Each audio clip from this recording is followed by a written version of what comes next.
welcome. The first time I felt Nigeria, I was in primary school.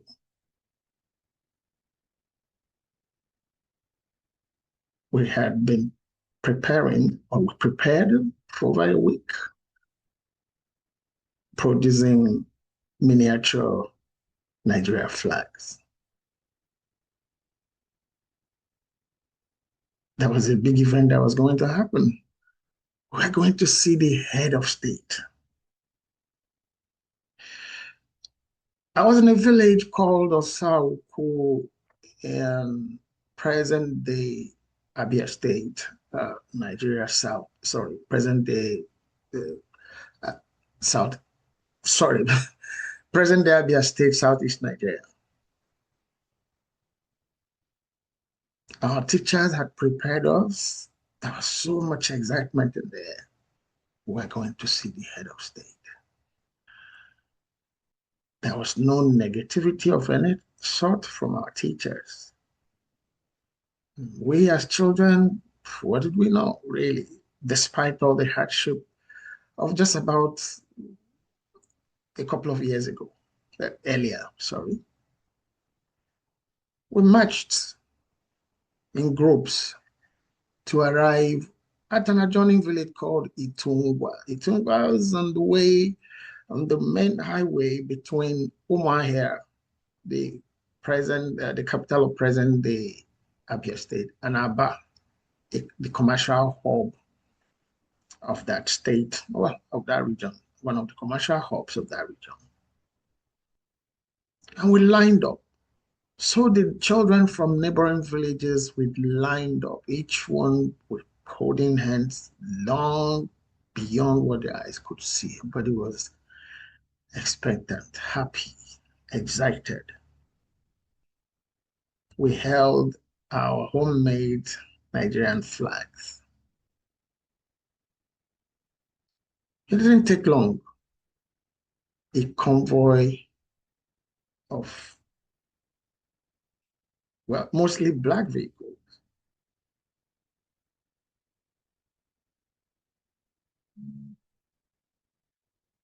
drove past us, not speeding, with someone waving. And we're excited, we're waving the Nigerian flag. It was General Yakubu Gowon. For just a couple of years or so after the cessation of hostilities from the Nigerian Civil War, also known as the Biafra War. We're excited, Nigerians.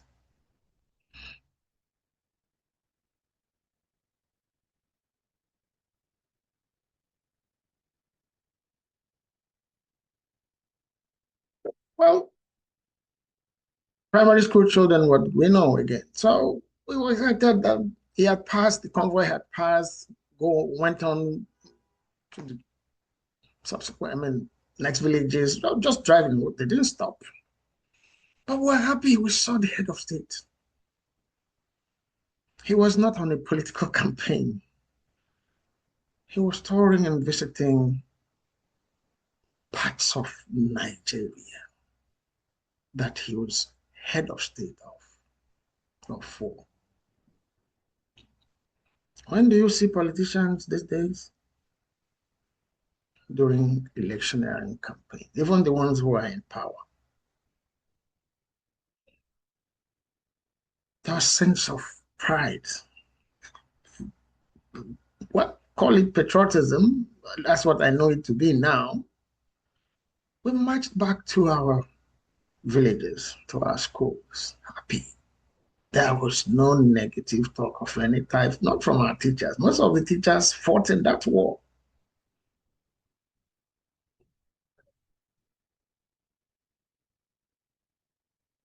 On the Biafra side.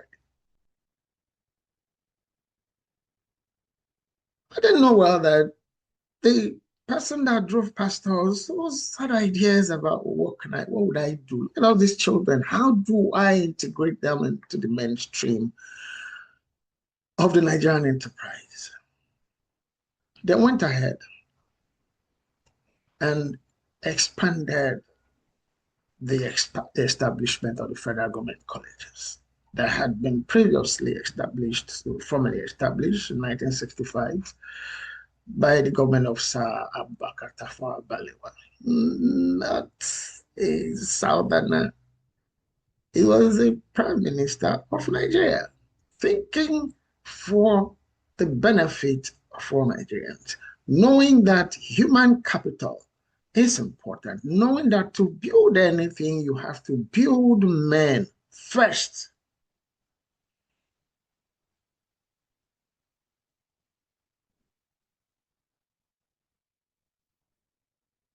I finished primary school, so many things in between that are not part of this program. And eventually I arrived in Lagos to join our larger family in the West. My dad, my other siblings, my other family members. And I went to Lagos Baptist Secondary School eventually. When I finished Lagos Baptist Secondary School, even while in secondary school, I was determined to do A levels. Just by myself, not because I just, it was just something I just fancied, something I really wanted to do.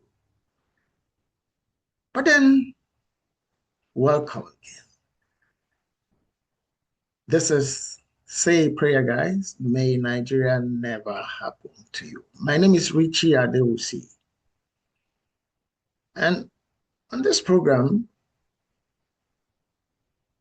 we are telling stories about ourselves, about our experiences as Nigerians, about, if you like, the challenges and the wins and the experiences in between those two extremes. So hang tight. I also need to remind you that to comment on this program, please subscribe. You do need to subscribe to be able to leave your comments, to be able to participate and engage in this program. But we do appeal to you, please engage. Subscription is free. It's not, you're not paying any money.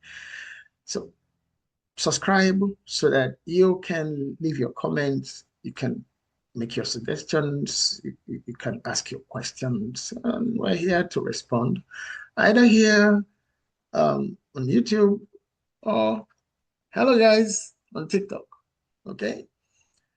Guys on TikTok, please share the live. Okay. Share the live and don't forget that like button. Okay. Invite your friends, invite your families and colleagues. It's that time for us to hear our stories about our experiences about Nigeria. Okay. So today it is about the second installment for the quest for one Nigeria. And today we are looking at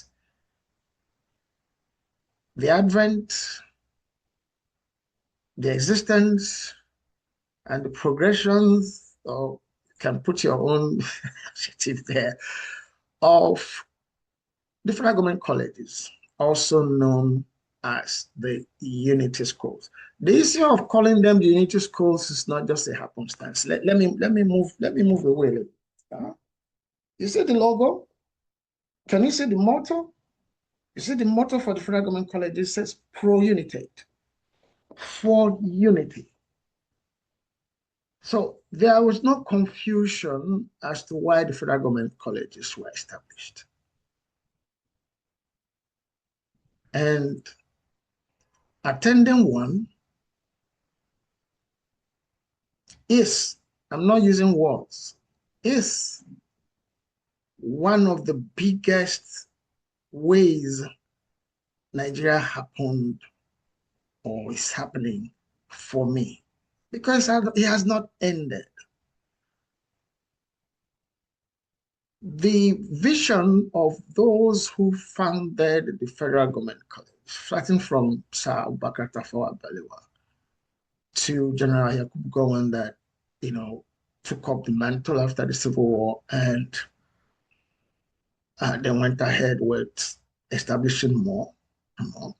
We have produced a video for you as always about this episode. So you learn more that video, and that video you can download, you could share, you could give us your thoughts about the video, even outside of the stream.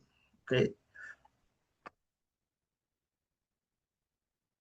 At last episode, we talked about the federal government colleges, and I shared a story about what happened to me at the Lagos Baptist Secondary School, where I did my uh, O levels, as they are called in Nigeria, ordinary certificate of education, ordinary level.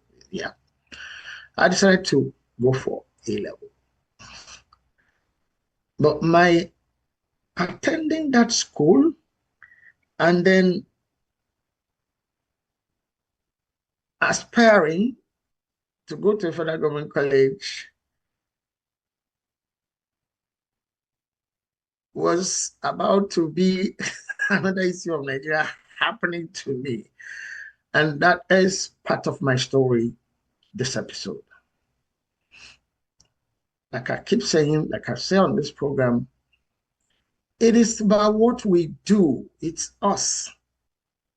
There's a tale about an explorer who went to the Amazon, say he was going to look for the enemy of mankind. You know, some of you, okay, some people are nodding, yeah, you know what you're going to say. Yeah. Well, not the enemy of mankind. He looked around, he saw devastation in the Amazon, he saw, you know, human destruction, and he now sent a message to the people who had sponsored him to go for the expedition, as it were. I said, I have seen the enemy, I have discovered the enemy, it is us. Us, you, who, us? What do you mean us? We, us, human beings. We are the problem of human beings. So Nigerians, all Nigerians, are the problems of Nigeria. And as we go on this program, you will be able to agree or disagree with me. But I know my story. You know yours. So I invite you, come on the program, tell your story. Yes, we invite you. Okay, well, what's he saying? That my experience is heavier. Come and tell it here. Yes. Whether the way Nigeria happened to you or the way Nigeria has happened for you, come here. We'll talk, we'll discuss. Someone might learn something from the people in government to the ones walking on the streets. Okay? So today I expect to be joined by two people, okay? Ukechukwu Wezoke and Black Rice. I hope they are not stuck anywhere today. But we're here. We'll do justice to the program. So, I have said attending the federal government college is, I'm not putting it in the past, because some of my friends, some of my colleagues, some of my partners in a number of things are still people I met in that journey, in that experience. But first, I will tell you how Nigeria happened for me by the reason of my attending a federal government college. I won't go into why the colleges were established and all of that. You'll get to hear all of that in the video. So, you know. But of course, I experienced firsthand that vision, those reasons. They were real, very real when I ended up at the Federal Government College in Janiki in Lagos. Now, going there, like I keep saying, is the best thing, one of the best ways Nigeria has happened for me. You see, that feeling we had as primary school children, standing on that road, waving the Nigerian flag for the head of state to pass by, got firmed up by my attending a federal government college. But it wasn't easy. Just like most things, Nigeria, well, human aspect of it. The people who are visioned, let people come from everywhere, every tribe, every religion. Admission was merit, then quota, then catchment area, that way. Merit, you score a certain you have certain scores, so, quota, well, there were provisions made for students from the different regions of Nigeria, different states. Particular percentages were okay. The catchment area, that's a percentage that was meant for the environment where that particular college is located. So, if you've not forgotten, I want to thank you guys. Thank you guys for joining. Thank you for joining the live on TikTok. Welcome. If you've not forgotten, I shared my experience at Lagos Baptist Secondary School, Orile in Agege, Lagos State, Southwest Nigeria.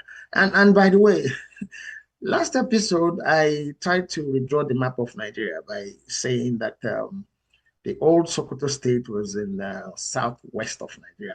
Sorry, my bad. No, that was the slip of tongue. Later in the video, I said the right thing, but I was reviewing it. I'm like, wow, I said this. Sokoto State was not at any time in the southwest of Nigeria. It's not possible. Even if anybody wants to, it's not possible. Okay, Sokoto State is in the northwest of Nigeria. Whether the old Sokoto State or the present Sokoto State is northwest of Nigeria. So I did my school shot in spite of all the harassment I had over standing with a youth corper who was being ganged up against who was being framed. I made the best result in the school. I'm not saying this to show, but I'm going somewhere with the issue of merit to go to federal government college. I made the best result in my set. I didn't even believe in myself, okay, because I didn't want to go to check my result when it came out. A friend came and said, Richie, we got to go. I said, no, you want to go and mess with me, go and embarrass me in school and say I failed. Because that experience with going to the police, writing the statement, if you don't know what I'm talking about, please go to our YouTube channel. Go and watch the previous episode on compassion. You will find the story there, full story there. Okay. So that harassment affected me, but I was determined to do well. I was focused on what I wanted to do, who I wanted to be. So eventually I went, and it was true. I passed. And because I had told my father I wanted to do A levels, Lagos State schools had schools with A levels: St. Gregory's College, Bobby College, Siemens Grammar School, Baptist Academy, and War Islam. I took the form for all of them, and I got admitted in all of them to do A level. Well, there was a problem. Almost all of them, except Bobby College, wore white. Gregory wore white, and War Islam wore white. Baptist Academy, white. Lego Baptist, I wore white for 3 years. So I didn't want to wear white anymore. Sorry, I'm sorry, okay. Well, life is funny. It can't be all serious every time. Yeah. So I didn't want to. I'm like, okay, I'm going to go to Bobby. I had maybe zeroed my mind to go into Bobby College because Bobby College wore khaki, that color, khaki material, khaki color, brownish. And then I saw a newspaper advert, one of the newspapers my father had bought, and I was going through it. Advertisement for application form for common for entrance to Federal Government College, Lagos. I'm like, wow. I didn't tell my father. I used my pocket money to go to the school, got the form. I, I had the pocket money that time was about 10 naira, yes. And it was a lot of money. So I used the pocket money. I found my way to Ijaniki. The school had just moved to Ijaniki then, 1980. I got the form, filled it, attached my O-level results. And then on the day of the interview, okay, this is where the story starts. On the day of the interview, I went, there was a lot of crowds. I was the only one. I didn't tell my father. I'm sorry, I didn't tell him. I didn't tell anyone at home that, I was applying to, but it was, well, okay, Lagos State colleges. My father knew I had admission to the Lagos State School. So we were waiting for school to resume so I could just go start. But when I found this, I went. On the day of the interview, I went alone. And when it got to my turn, and this is for A levels, you have to have combinations. You want to major in art or science or commercial, or you have to have combinations. At least you have to have another combination outside your major combination just in case you didn't get accepted. I had I had five, no, seven different combinations because I did art, science, and commercial subjects in secondary school. I did chemistry, biology, economics, geography, history, Christian religious literature, English. So okay, you get what I mean. For my O levels, and I passed. So when it was my turn, I got into the room where the interview was being held when they called my number, and there were three panelists in the interview in the room to interview me. I remember them very clearly. One Mrs. Odumodu, who eventually taught me literature, Mr. Washington Okorie Washington, who was, well, for a brief period, a housemaster for a brief period, and one Mr. Shonde. And they were looking at, they had copies of my application, the photocopies, they were looking at it.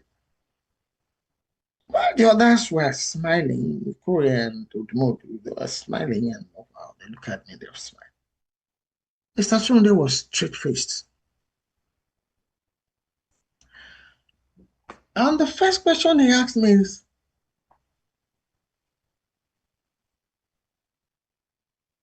where is this school? And confidently, I said, in Norile Agege. Yes. And the name of the school was there. The address of the school was on the document he was holding. And the next question, and you made this kind of result from that school? I said, no, even this. Uh, how did you make this kind of result from that kind of school?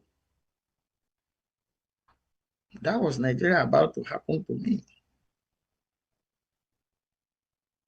Meaning, I am not the kind of person. You will get to know why. I continue with this story. I don't qualify for the kind of person that should attend the federal government college. in spite of the fact that he had a document in his hand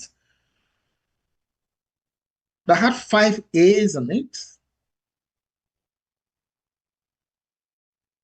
3 C's, and 1 P.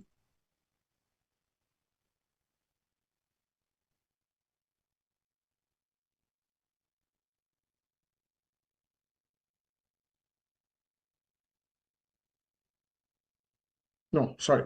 It was 2 C's and 1 P because it was each subject not. It's 2 C's, 3 A's, 2 C's, and 1 P. And then Mrs. Odumodu took over from him, and he was still saying, I mean, excuse me, ma'am, we want to be, how is it possible? And instead of the interviewing me, we went on a long discussion of this about the school. Well, it was an interview still, but then I didn't think that's how they interview other people. The school, how I ended up there, how at the end of the day, there was no grounds on which he could say, no, I can't be admitted into the school. I was there on the merit list. Not my father, not my mother, not any uncle, no nobody following me, talking to nobody. Merit. Nigeria happened for me. Somebody was there trying to work very hard for Nigeria to happen to me. I said, no, you can't come to this school. And of course, I started in the school. I got to understand. Federal government colleges were elite secondary schools. No jokes. The children of who, if your father or mother is not who's who in Nigeria, you couldn't end up in the federal government. And here I was. My father was just civil servant. No, not even, yeah, he worked at the Institute of Community Health, College of Medicine, University of Lagos. That was it. So, yeah, just a hardworking public servant. So it was a nobody, but there was somebody, it was my father.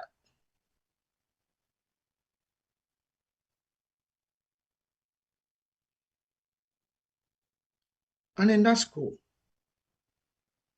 we had a son of the vice president of the country at that time. Eventually, when I started classes, I found out one of my classmates was the daughter of the minister for education at that time.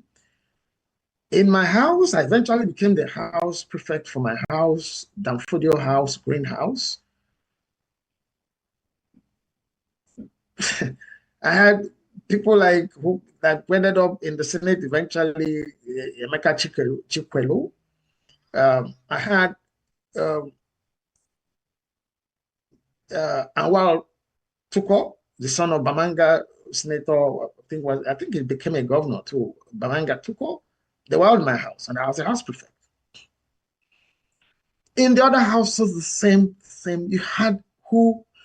So this man, Mr. Shonda, was like, you, who are you? Coming from which school? Who is your father? Who are you? That's how that thing started, eh? I experienced it. And that's why I decided to run this program, take things from the scratch to see how we arrived at where we are today, Nigeria. But in that school, everybody from every part of Nigeria, nobody related and with regard of you are Hausa, you are Igbo, you are Yoruba, you are Fulani. No. You are in my house, you follow the house rules, follow the lighthouse rules, go to the dormitory, the cafeteria when you needed to go for your studies when you needed, go for prep classes when you needed to. We followed the rule. When it came to representing the house inter-house competition, the prize giving days, debate, and all, we performed as teams, not as Hausa, Igbo, Yoruba, Christian, Muslim. No. We bonded, which I believe was reason for the people who founded, established the federal government colleges.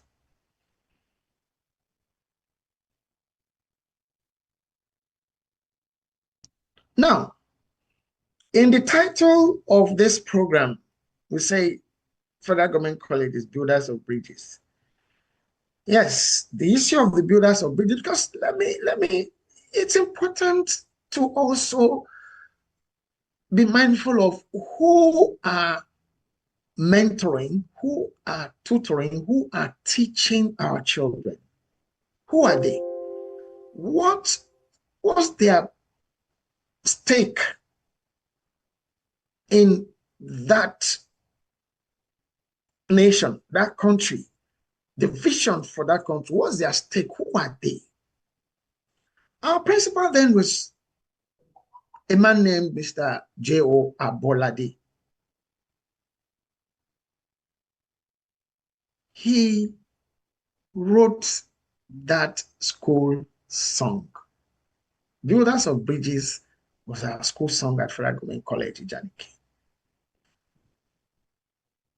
The verses of that song were so powerfully inspiring in terms of nationalism and, going out there, teaming up. Well, you can't build bridges if you can't build bridges alone, can you? No. Builders of bridges across split minds. Builders of bridges across split minds. He knew that there were divisions, but those divisions were meant to, dissipate in the face of the younger generation coming together in places like the federal government colleges, learning from each other, cooperating with each other, now getting out in the general population and replicating the same things that they have done in school. I wouldn't have been on this program alone. You see, a lot of people don't want to come here and don't want to talk about it. They said, Nietzsche, what's your problem? Why in Nigeria? Leave Nigeria. We can't. Like I said at the top of this program, I think the very first episode, that was what our parents did. My parents, so I don't know about your parents, what they did when we were children, before the start of the Civil War. And nothing is happening. Some people, they are quarreling. When push came to shove, everybody scattered. Now, the people who are sitting at the table are believing that everything is all right, nothing is. The things that started that Civil War are not up to the things that are happening in Nigeria right now, that have been happening in Nigeria ever since after the Civil War. One way or the other, God has kept Nigeria together. But do Nigerians need to keep taking those chances and say, nothing is wrong. Everything is not right. Okay? All of us were in that school. I left Federal Government College in 1982 after my A-level. That story from thereafter, this story for another episode is jump. We'll come to that. Okay. And one of my former schoolmates, junior, was one of my juniors then, that I've gone to invite to say, come, we're going to talk about the federal government college. And it's very active globally when it comes to the issues of federal government colleges and the old students, especially for federal government college leaders. And I need to add, before of the thing, when we say the experiences we had, one of the things we experienced then, there was exchanges, what they used to call sleepovers. We had students from other federal government colleges come spend the weekend with us. We too went, at least I went to Shagamu. I can still remember Federal Government College Girls College, Federal Government Girls College, Langton, I think in Plateau State. They came also. Some of us over those 2 years I spent in that school to do A-levels. They come sleep over, you get to know them, eat together, do activities together, and they go. That was Nigeria. Now, in the course of planning this edition, I sent, I mean, I sent messages to some people. A particular old student, this person is passionate, involved in supporting, doing things in that school. I mean, specifically Federal Government College Lagos, Bijaniki Lagos. But he was like, Rich, no, come on. No, Nigeria, no, please. I've moved on. No, things are, I'm like, we can't say things are not irretrievable, irreparable. No. We can't say that. We can't stop talking. We can't stop telling our stories to let people say, look, he now shared a story with me. I had left school. But the incident he shared was not something that was not a hidden thing. I left school. I left Ijanike in 1982 during the Shehu Shagari administration. The following year, remember, I said, you had in that school sons of senators, vice presidents, governors, National Assembly members, permanent secretaries. Yes, those are the core of the people in the bulk, not all, the bulk of the people in that school were people from such families and backgrounds. And the next year, 1983, unity, yeah? Okay. There was a coup.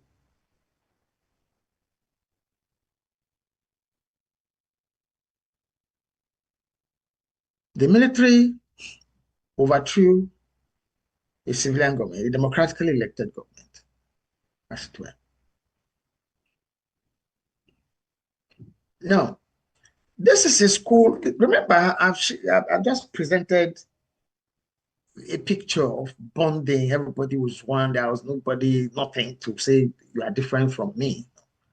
And then suddenly, a huge go from his story. I didn't need to be there to like, wow, tension in the school. You are my friend. You are my house. You are my classmate. You are my housemate. Your father overthrew my father and put my father in prison. Yes, the military guys that overthrew the civilian guys put the civilian guys in prison. So, and that's what happened outside. But we are in school. We are schoolmates. But your father put my father in jail. Tension, division started. Bitterness started. Anger started. It has not ended. Okay? It has not ended. Today,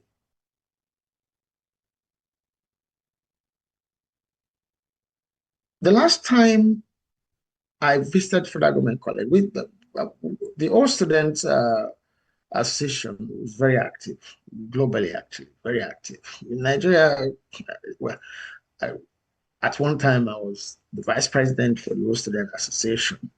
We used to host meetings. We used to rotate meetings in members' homes. I think I hosted about 3 or so of those. The last time I visited the school, because we always planned sleepovers of all students. Yeah, I never did sleepover. The last one I had a trip I couldn't cancel. I'm like, wow, and I couldn't go. But the last visit, what I saw, by that time, my son was preparing to go to secondary school. And I'm like, oh, he's going to go to Federal Government College. But when I visited, I made up my mind, I said, you're not going there. Number one, when we were in school, the houses from one to the A-level classes were in the same dormitory. They have discipline. Of course, there will be bullies every time, everywhere, anywhere. There will be bullies. And you dealt with the bullies too. That's why you are there as a prefect. Okay. But by this visit, they said because of bullying, they now had, cohorts of same class students in a hostel. Like everybody here is from one, everybody there is from two, everybody there is from three, like that. Excuse me, how does life, is there anything like in life like that? Nothing. How will people learn? How will people inspire themselves? How do you, they say, oh, no, because somebody did something and parents came and then there was, well, big man picking, right? In Nigeria, I should say big man children, big man picking. So even the issue of discipline, even the issue of, so it's just in the admission thing too. Right now, look, the gentleman who said, Richie, no, I'm not coming. No, just leave me. I'm not. Please, just please.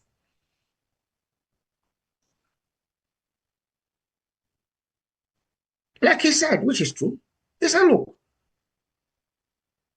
probably one of the persons that will say Nigeria happened so much for me, which is true. My father was a diplomat. I was not even born in Nigeria. He was born outside Nigeria.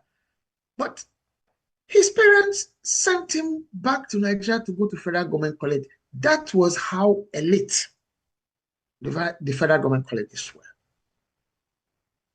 Yeah. I don't think that's the same thing. People send their children from wherever to go to Federal. Then the laboratory was, superb. Whatever the handcraft workshops, it's. I'm not sure some universities today had the kind of facilities we had that time at Federal Government College Lagos, Janiki Lagos. And we visited our Federal Government colleges then, so same thing. But go there today. It's an old students association that do solar power, do basic things that the school should have. So, well, I'm going to pause here. I'm going to leave you to watch the video we produce for this episode, because again, like we've said, like we keep saying, we didn't start this talking. People have been talking before us, which is what got my friend, my old schoolmate, one of his issue areas. I said, look, what's your talk going to do? People have been talking, nothing is happening. They are not listening, and then they don't care. They don't want to change anything. But we can't stop.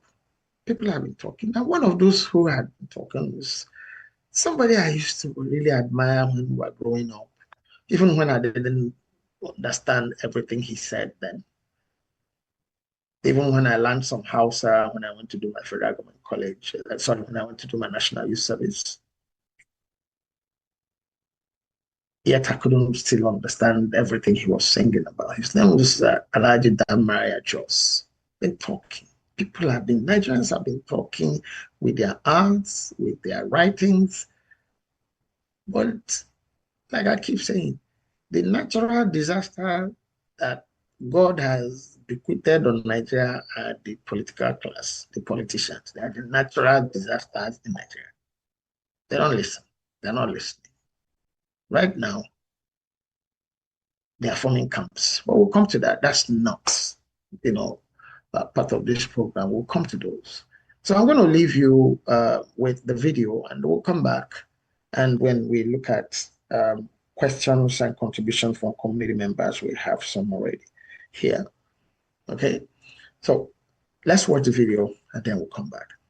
Nostalgia Media's The Quest for One Nigeria series is designed to profile the deliberate steps taken after the Nigerian Civil War, the Biafra War, to heal a broken nation and engender the blending and unification of Nigeria and Nigerians, as one nation, one people.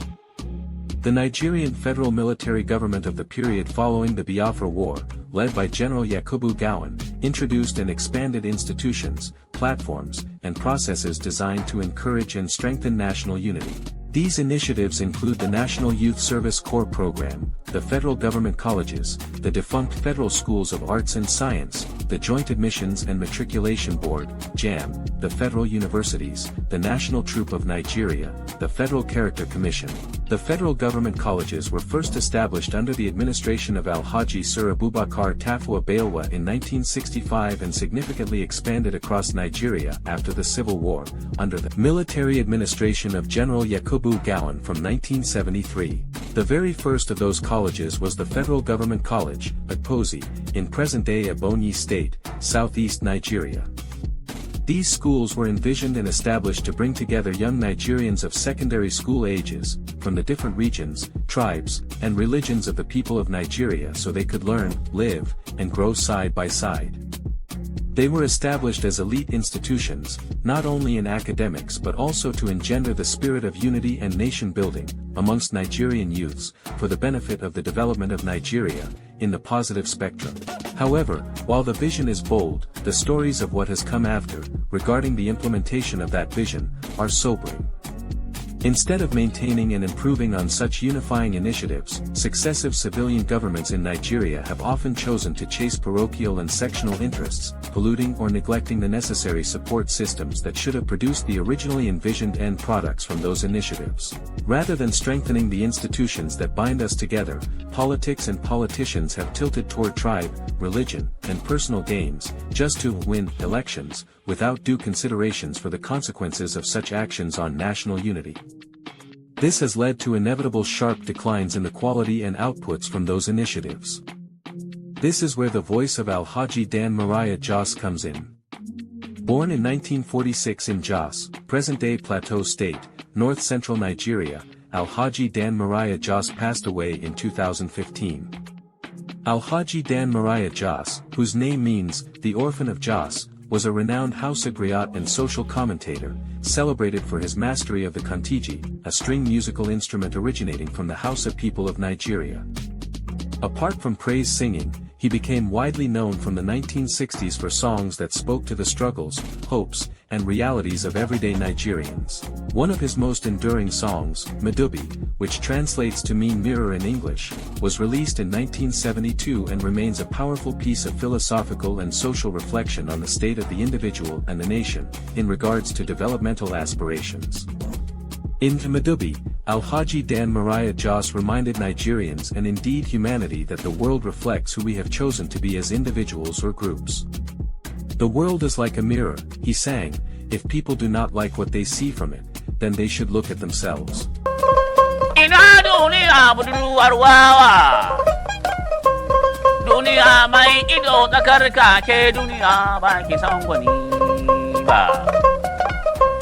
The song is a call for self-examination. If Nigeria has failed to attain unity, Nigerians must look inwards as individuals and as groups. Nigerians cannot blame the geographical expression called Nigeria or the people who created that expression without examining the actions and inaction of the people who have been putting themselves forward to lead that geographical expression toward what has been being expected to be positive development and national unity. Today, the political elites in Nigeria have pulled the Nigerian nation further apart, and more towards a precipice, by inventing and sharpening divisions along tribal and religious lines, instead of building on the foundations laid by programs like the federal government colleges. Alhaji Dan Mariah Jos' song challenges Nigeria and Nigerians to ask, what role have we played in allowing disunity to persist? How have we contributed to the brokenness of the land? The quest for one Nigeria is not just history. It is a reminder that unity is a choice, and like the reflections from a mirror, the Nigeria we see today reflects the decisions and choices that Nigerian leaders and their parochial followers have made and are still making, as well as the actions and inaction that the rest of docile, and mostly ignorant, and heavily manipulated Nigerians have made and are still making, to the detriment of the unity of Nigeria. The federal government colleges were once symbols of the options and choices for building national unity by subsequent generations. Whether Nigerians reclaim that vision or lose it completely will depend on what Nigerians see when individuals and groups finally look in the mirror, to see the individual and collective actions of Nigerians, towards choices and decisions that are not based on tribe, religion and other parochial interests today, and going forward. May Nigeria happen for all Nigerians and friends of Nigeria.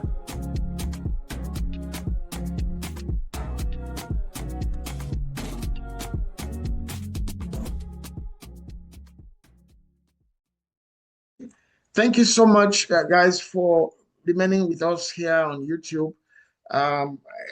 You've sent the video. Thank you for watching it. I want to inform you that you can download the video. You can share it freely. You know, if you find it useful, if it makes any sense to you, please share it. We need to keep talking. We can't stop talking. We must not stop talking. That's the point. I've chosen not to stop talking. I've been talking from the time we are talking about here, from even before the federal government college. I've been talking. I've been saying, no, this is, and patriotism is not it's not pressure cooker, it's not wait and get, it's not photocopy. It's built. It doesn't just happen. There are things that should be seen, available in a nation, in a country, that the citizenry would hold on to, feel proud, okay, to say, I am from this place. Anywhere I go, where I live, I have dwell, okay, I'm a Nigerian by birth. Still, I love Nigeria. I stand and do things, talk about things, programs to advance the cause of unity and development in Nigeria any day, anytime. Okay? We can't, anywhere in the world. We said it here last week. You go to the US, you go anywhere, you say American Italians, Polish Italians. Where you come from is key. You have, it's not the kind of, there's no conflict of interest, you know, there's none. You appreciate where you live, you make your contribution, you love where you are passionate about where you live, you get involved with things happening around where you live. Where you come from too, for countries that have that opportunity and provision for dual citizenship, there's no conflict, okay? Do things, you see things that are beneficial. And you see, that's the other downside to this whole thing. A lot of the people who are there, who don't care about the populace, have lived in places where at least there are structures on ground. There are structures on ground. There are things, there are provisions. They are working. There are structures on ground in Nigeria. We are talking today about one of them, the federal government colleges, but they are not working. Okay? I have questions here, I have comments here. This one says, in your assessment, would you say Unity schools have lived up to their mission of building bridges across Nigeria's ethnic and religious divides? Why and why not? I don't think they've succeeded. In our time, I just shared from my story, yes, we felt that oneness. It's not the same thing today. I also shared with you in that same school. When that coup happened, I wasn't there. The person who was there, for him, as a matter of fact, one of the challenges that Nigerians have is they don't know anything about yesterday. Most Nigerians, including some of those in the Senate and the National Assembly, they don't know, they don't have information, and they don't care about where they are coming from. This, my friend who shared that the effect of that 1983 coup on the students of Federal Government College Ijaniki, Lagos, which would be the same thing because it's the same makeup, children of politicians, children of the people who are now military governors, military head of state, they are the ones in those schools, most of the students at that time. Now, so it wouldn't be Federal Government College Lagos alone. This, my friend said, someone needed accommodation where he lived, in the country where he lived, doesn't live in Nigeria. And they were talking, didn't even know the person went to Ijaniki. And in the course of their talking about that accommodation, the person ended up, I think, staying with him for a while. And they started, oh, he went to Ijaniki. Oh, what? The person left Ijaniki about 2001, according to him. Didn't know anything about the 1983 coup. And he said, when he now narrated the incident of that coup, and was like, wow, really? Wow, that's horrible. 2001, 1983. Not to talk of 1966, 1967, 1970. Most of us Nigerians, most Nigerians don't have information about who they are, where they are coming from, what has happened, what has happened. So the people who removed history from the school curriculum knew what they are doing. It was deliberate. And who are these people? The political class. They want to keep the populace in the dark. Let them remain docile. Let those of them who are creatively gifted do comic strips and videos to make people laugh. There's nothing wrong with comedy strips. I have seen many comedy programs, videos. They are comical, but they're talking about serious things. But that's not exactly what happens in Nigeria. Just make people laugh, talk about obscene things that don't add up to anybody's life. You just, oh, we shall relax. No, you relax, you should relax and relax about with when you talk, when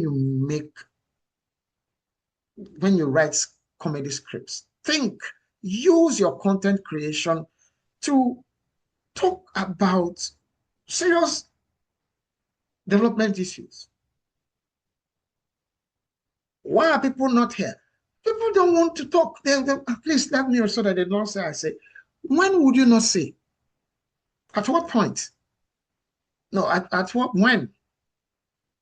Whether you're frustrated, you are angry, you have given up, you think it's a lost cause, share that, come here. That's why I'm here.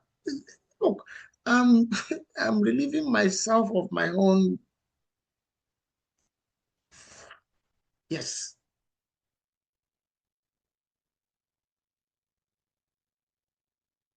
So,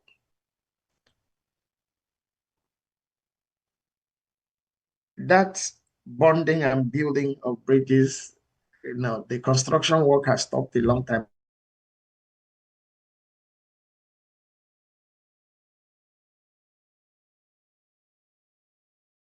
To break down the bridges if there were any. And that's what they've been doing. That's what they're doing till now. Right now, there's a major gang up against Nigeria going on. Same circle, same group of people. When it doesn't suit them, they divide themselves into different camps. They're the same people. But like I said, that's not our passion, issue here on this episode. We'll get to that in subsequent episode because the plot is thickening. They would all come out. The genie will be out of the bottle and then we'll be able to go back inside it again. Okay. How different are the experiences of people who attended unity schools in the 70s? I've shared mine. And I've also shared with you the individual that shared an apartment or a building with someone who went to school. It was my junior in school, but was there in the 80s.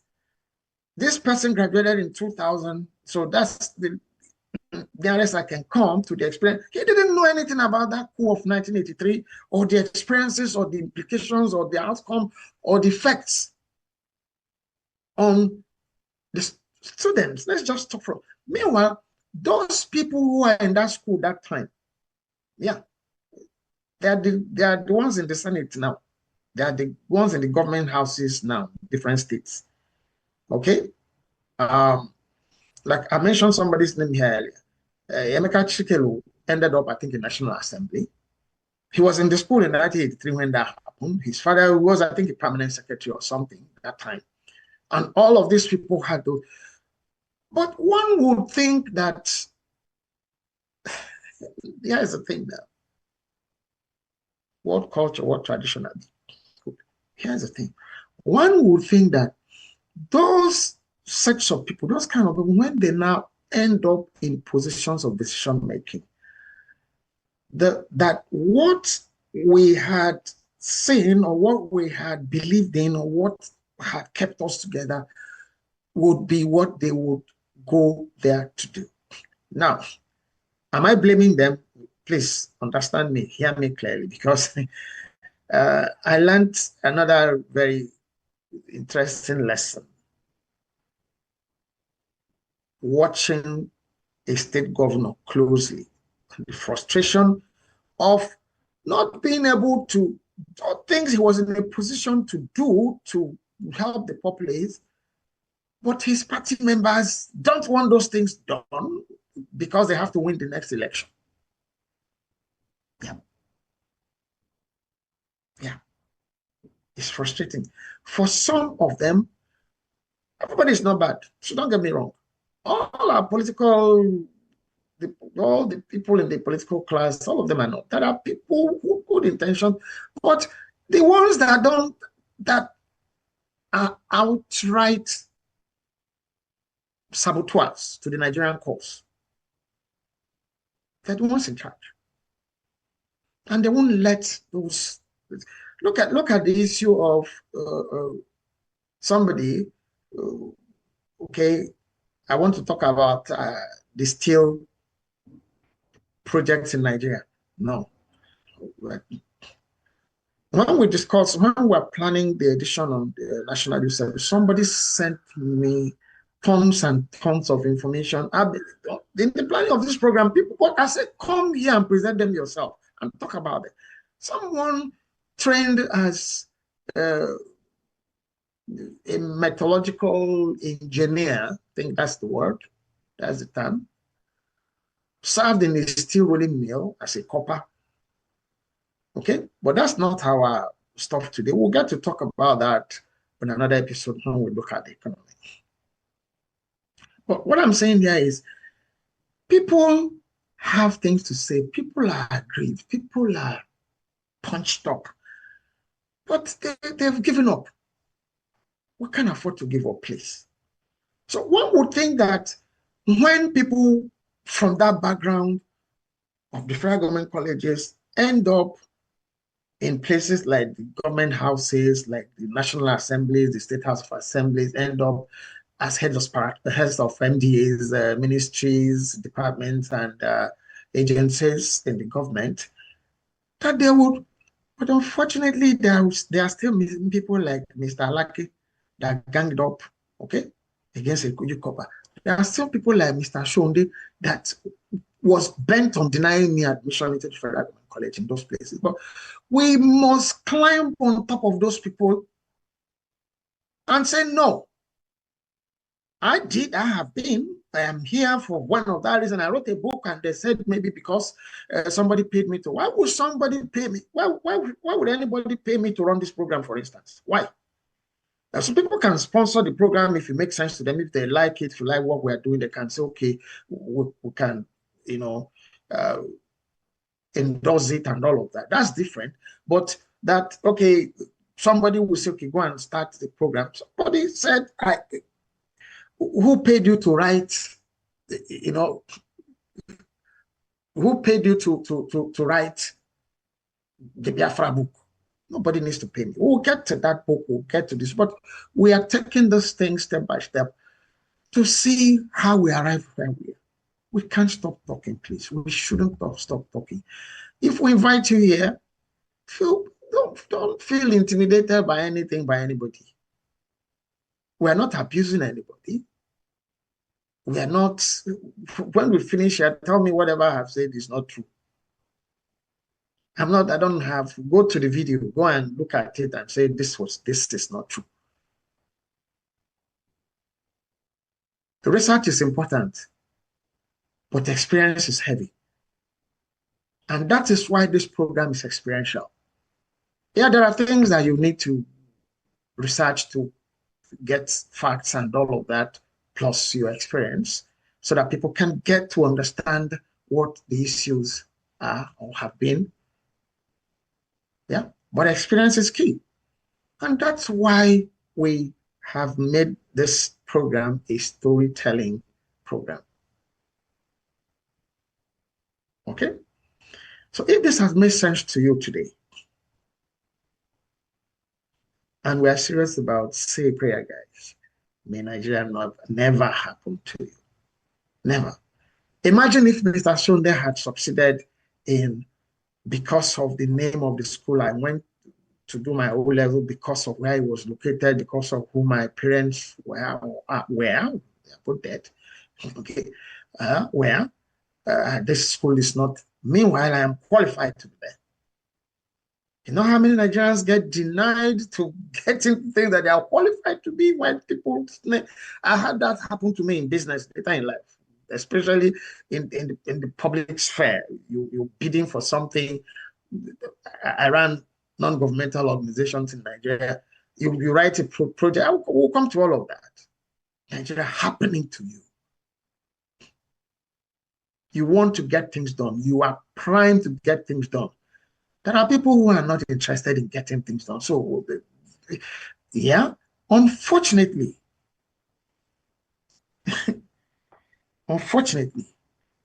they have what you call critical mass. They are more. Are they? No, they are not. Okay? If the rest of us that are keeping quiet, that don't want to say anything so that don't say I said, when would they say you are grumbling? You are grumbling every day. You are unhappy. You are frustrated. Even if you say I'm not frustrated, I've gone past that. You have not gone past that stage. You are in denial. You are in denial. Speak out. At least do yourself a favor. Relieve yourself of the anger that's pent up inside you. It's there. No Nigerian should be hungry. None. No Nigerian should be hungry. I don't talk about things I don't know. And usually I would do something in my own small, capacity to show those people who have the resource, who are in charge of the resources of Nigeria, to say, this is doable. This can happen. Okay? In Ekiti State, I will come to that when in another episode of the program. I started the Ekiti Food Bank. We can't feed people. It wasn't because I was interested. In Nigeria, they share food because they want to contest an election, or they are contesting an election. That's what happened. And in most cases, it's your money they will still use to go and buy the food that they will come and do as if they are doing you a favor. They're not. We need to talk about these things. If we don't talk about them, the ordinary people might not get inspired to say, no, not again. They think it's normal. They would continue with, oh, let them, is their thing. It's not their thing. Nigeria is nobody's thing. Nigeria is for Nigerians, all Nigerians. Has to be for all Nigerians. Okay? And this person says here, if you could advise the government today, what reforms would you suggest to restore the unity for that government original mission? Well, to advise, you need to study what's on ground right now. I've just said what I saw the last time I visited. From that perspective, I don't see, even, look, listen, let me not even go too far. See this logo behind me here, this logo here, huh? Just type Federal Government College on Google. you will find that there are different versions of this logo. One school. There's so much confusion all over the place. There are different versions of this logo. Yes, maybe the people who envision is okay, it has to carry the name Federal Government College, then the name of the place where it's located, the Janikin, Jos, Enugu up there. But why does the Nigerian army not have barracks in different? Why don't they put the names of those barracks in the logo and the emblem of the Nigerian army, Nigerian police, all of those national? Why do they do the same thing? A logo of an institution is an logo of an institution. Where it's located, you can maybe under the logo, under the motto, put a space there and put the logo is a logo. There's so much confusion. Even so much so that when my production team were working on this, they said, look, there's no logo. Which one? I'm like, okay, at least I went to one school. Let's use the one from the school, the school I went to. So this is the one for Federal Government College, Lagos. But, you know, to show what we're talking about here, it's Federal Government College. Okay? But then after the college, then there was a Janikin or Lagos, depending on who has designed the logo for what they're using it for at whatever time. The other schools were like that. So there's confusion. Okay? Now, the admission policy needs to go back to what it used to be. I don't think I need to check that. I know so partially because before I decided that my son was not going there, what was at play was different from what was at play when I'm not sure that people like me, now that it should even be easier for, it's even worse now. Whilst it might not be the sons and daughters of president, vice president, governors, and all of that, it is the sons and daughters of those who can pay. So first, basic, go back to the admission policy of merit, national spread as federal character, catchment area. Go back to that, start from there. And then please, let students know that life, has bone inside it. Let them learn. Have senior students and junior students in the same dormitories. It's an experience. It's an experience. Then you look forward to also becoming a senior and going to say, one boy there, and they'll come running. Now, how can you tell your mates you are all from one student in one dorm? One boy, which boy? I beg. So we are building a society of people who don't respect structures, who don't respect patterns, who don't respect forms, who have no respect for other people but themselves. It's I, me, and myself. If it doesn't favor me, break it. It starts from there. Why would from one student be in one dormitory all by themselves? No. Deal with the bullies. Yeah, there will always be bullies in life. We have presidents who are bullies. We have different kind of captains of industries who are bullies. The people still relate one way or the other, respond to their bullying one way or the other, and life goes on. They do not say because somebody is bullying, you just go and sleep or you leave planet Earth. No, you have to.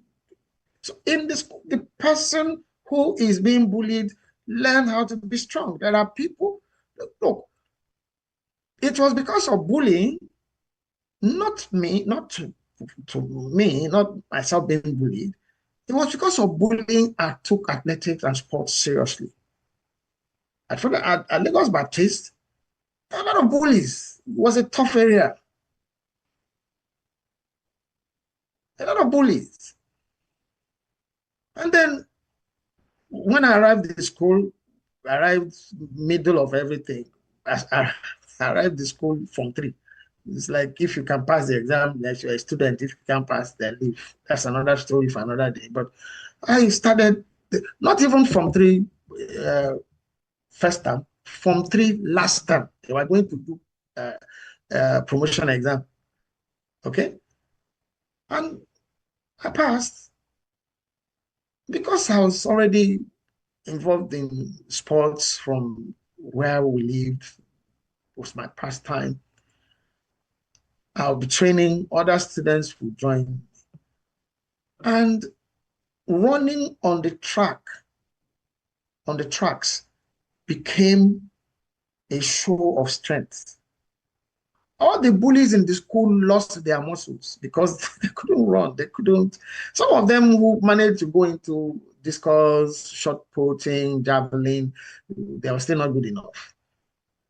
So their wings. So if you want to show you are strong, you are this, you this on this school, come and run.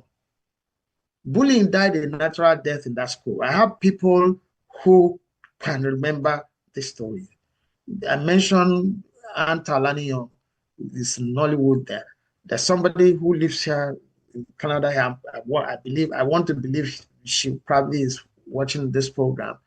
Uh, Mrs. Antonia Wabidike it was Antonia Okwe then, who was my junior in school. Like she remember these stories. If you think you are strong, come and run. And they can't run. So bullying, that is you that can't run. And the bully. So bullying would, you cannot say because because of bullying they let the junior students stay together. How would they learn? How would they grow? How? That bonding story, that bonding vision, how does it happen? You learn. When people have done things, let there be accountability. That is what is showing up in the larger society. There's no accountability for anything. So you let the bullies get away with because you let people, okay, pack yourself here. Terrorists or bandits come to a village, let everybody fold their hands and just pack themselves to one side. No, people have got to start standing. Yes, people have got to start standing. They've got to start standing up from whichever level to say, enough of all of this. Okay? But then the people at the helm of affairs have to give the enabling, create the enabling environment for the people to believe that they belong and that it makes sense for them to stand. Not that the people at the helm of affairs act and believe and behave as if they're helpless. Bandits are more powerful than the government. Where? If there's no conspiracy, if there's no connivance, who is funding who? How? Where do they enter? In a country where you have control, where you know how? I'm not digressing. Somebody said, what would I advise? When you, at the level at which we are talking about, secondary school, you don't follow structures. You don't make people have a sense of belonging. It's meant for certain people. The general population, those people will leave school, they will grow up. I left school, I'm here now. They will grow up believing that, well, it's only some people, okay? Now, it's only bandits because they have guns. So when they show up, we just shoot. Come on. Okay? Many unity school graduates now hold positions of power. If they really experience unity, why is Nigeria still divided today? That's just what we just finished talking about. That's what this person is asking. It beats me. It's greed. It's selfishness. It's what I've just said here. There's no accountability. So those who want to do things, so there are good people. Don't make any mistake. There are good people who are in governance. But the ones who are the loudest. But my message to the good people, please let your voices be heard. Please, please. For the sake of Nigeria, for the sake of tomorrow, let your voices be heard. Don't keep quiet. Even at that, I have friends who are in governance who say, Richie, you don't understand. Leave. You can't leave. You can't say leave. Okay? In your own little environment, let the difference show. And let it be on record that you said something. And that's why I'm running this program. Nobody is going to live forever. Nobody is going to be around whatever, forever. What did you do? Your children will ask you, your grandchildren will ask you, what did you do when Nigeria was like this? What role did you play? I'm playing my role. I've been playing this role. I've been talking. I've been, if you like, protesting, drawing attention to who we should be and who we must not be. Okay? So they're there.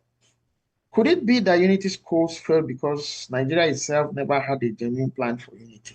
That's not true. It's not true that Nigeria didn't have a plan for. No, okay. Who is in Nigeria that didn't have a plan? Who? It's human beings. It's people. Sir Abubakar Tafawa Balewa was a northerner. He envisioned the federal government colleges. Now, after him, the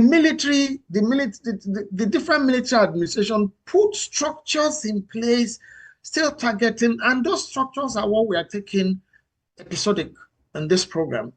So we run out. We're going to do the joint JAMB, the Joint Admission and Matriculation Board. We're going to do the Federal Character Commission, the federal universities. Well, then the National Troop of Nigeria. Those are things that, and all of these things were put in place by, guess who? The military, mostly. What have the civilians been doing? Because of winning election, they play the division card. You are Muslim, you are Christian, you are this tribe, you are that tribe. Playing on the intelligence of unsuspecting people, mostly ignorant, really, manipulated heavily, like we said, heavily manipulated. You impoverish the people, make the people so hungry that they look up to you to feed. The money you are giving them is their money in the first place. They trusted you. You said they voted for you. Well, that's another story. Whether they voted for you or not, you found yourself there. Please, the federal government colleges, like we said, were set up to give young Nigerians an opportunity to understand other young Nigerians, other tribes, other religions, other cultures, other traditions. The federal government colleges were elite secondary schools that boasted of top quality facilities. Let's get back there. It can happen still. We see what private secondary schools are doing, the kind of structures they are building. I don't know of any private school that has more resource than the federal government. Those schools are there already. Let's improve on the infrastructure in the school. Let's understand that when you are talking about building a nation, you are not going to put pillars and rods. It's the human beings. It's people that you need to build that will now build the, well, other structure. It's human beings.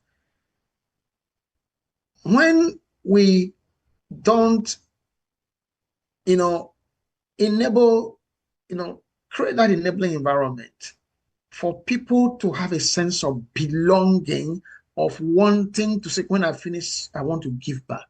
I want to do this. It's I, me, and myself. Nobody must touch me. I paid school fees, so don't talk to my child anyhow. Your child is not ready to go to you, not ready for your children to go to school.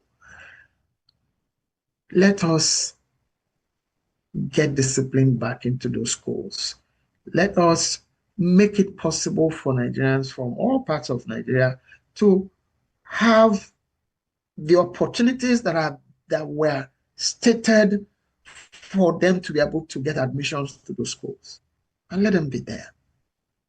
Let them learn.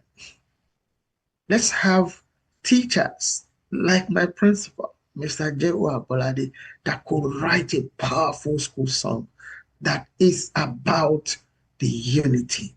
It's a call to duty. This is who you are. This is why you are here. This is who you are supposed to be when you finish from here. Let's get back to that. I'm not running this series because I'm bitter. I'm here so that my grandchildren have to, so that my grandchildren don't join the ignorant queue, the ignorant group. No, they'll be educated, they'll be informed, so they can make informed decisions on their own, not hearsay, not manipulation from politicians wanting to win elections or, well, take advantage of the populace to get into office. However, okay, so that will be it for our show for today. I find it interesting. I find it informative. I don't know about you. If this has made sense to you, for you, reach out to us on the YouTube channel, Nostalgia Media, or at any of our other social media handles. Our email address is there. If you don't agree with me on any issue, feel free, please. This is not under any table. We're up here, we're looking at ourselves. Okay, so please feel free to get back to us. Please subscribe, support us, share this stream, share this video, and let other Nigerians, please, let's begin to talk. I started by saying, let's begin to write our stories. People book, so difficult to write books. Well, you have a phone, okay? There's a video application inside it. There are different video platforms, YouTube, TikTok. Tell your story. If you don't want to come on this program, make your video. Tell your story. Put it out there. The more we talk, the most likely it will be that some of us will begin to say, no, this shouldn't happen again. Okay? Because the troublers of Nigeria are not quitting. They are not relenting. They're not relenting. And it's the same process. Some who are not talking, I'll keep saying it. I said it, I'll keep saying that. Some are not talking because they are still expecting their own opportunities to go to the table. Either one election or the other, one appointment or the other, or one contract or the other. So they don't want to say things and like, you are against us. Nobody is against anybody. We are for Nigeria. Everybody should be for Nigeria. And our prayer on this program, even as we close, my name is Richie Adewusi. This is still, say a prayer, guys. May Nigeria never happen to you. Yeah? That's the prayer you say. But the prayer we say on this program is, may Nigeria happen for all Nigerians and friends of Nigeria. Bye-bye. See you in the next one.